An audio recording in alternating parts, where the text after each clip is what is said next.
UNUG တို့အခုပြည်ပကိုထွက်ပြေးလာတဲ့ NLD အမတ်တွေက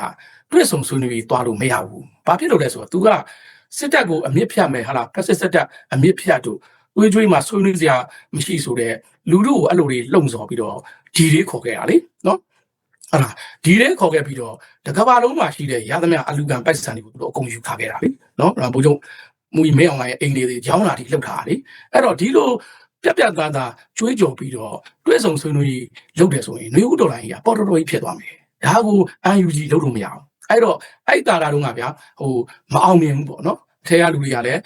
ဒီလောက်နိုင်ငံကြီးတတိရှိရှိလုပ်ရတဲ့သူမပါဘူးလေနော်အဲ့တော့ဘာဖြစ်တယ်လဲဆိုတော့စစ်တပ်ကရွေးကောက်ပွဲပြီးတော့ဟိုရွေးကောက်ပွဲ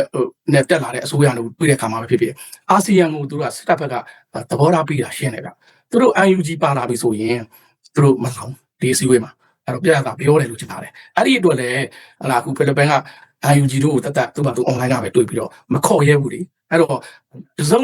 တရားအထိသူတို့ကစစ်တပ်ကိုလိုက်ရောပြီးဆက်ဆံနေတာဟုတ်ဒါကိုဒီမြင်ကွင်းတွေကိုအားလုံးကသိနေကြတာပဲသိတော့ဘာဖြစ်သွားလဲဆိုတော့